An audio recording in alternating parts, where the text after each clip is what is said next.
that being said.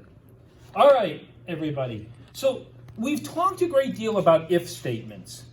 And we said if a condition exists. And I said to you before, remember the idea that this is the basis of your life, whether you know it or not.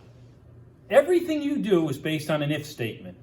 And if you really break it down, and then when there's multiple ifs, we say if-thens. But up until now, we did if with a single condition.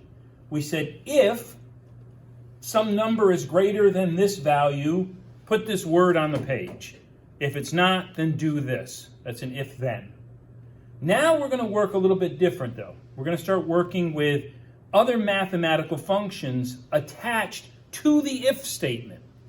Sum if, count if, things like that.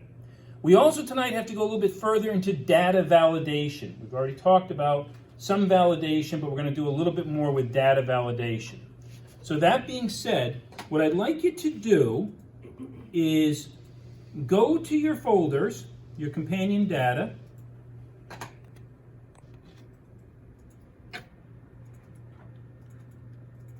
and we're going to open up chapter 21, I think.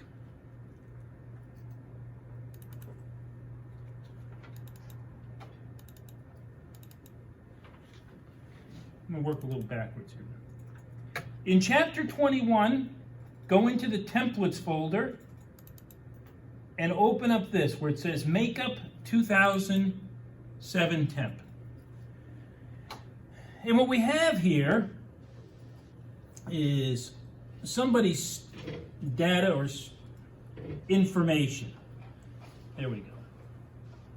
And I want you again, I said to you from the beginning of the semester, this is about, right, the idea not so much I understand it, but taking data and giving it to somebody else so they understand it.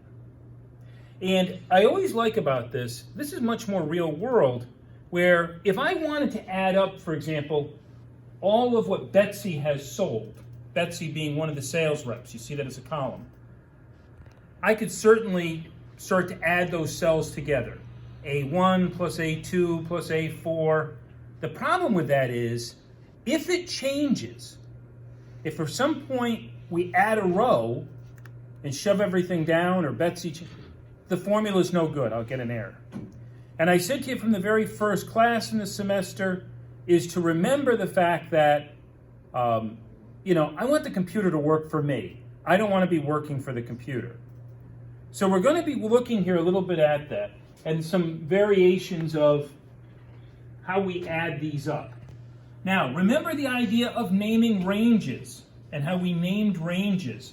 If I look here in my drop-down, I see, for example, there's ranges named date, dollars, name, product, tranche number, and units, which correspond to the names of the columns over there.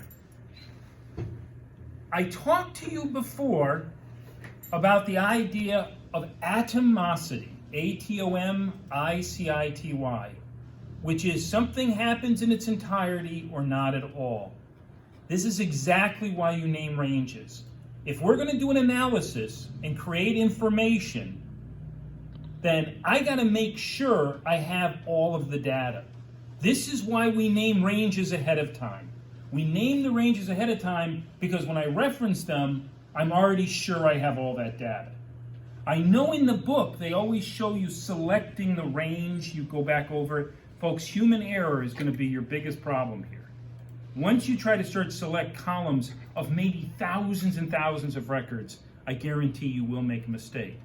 So if we were to create this, if we were in an office and we were gathering this data, the first thing I'd be doing is spending time to make sure I have completely selected everything in its entirety or not at all. So right there, we're going to start the idea we have this, we're supposed to do this up. That's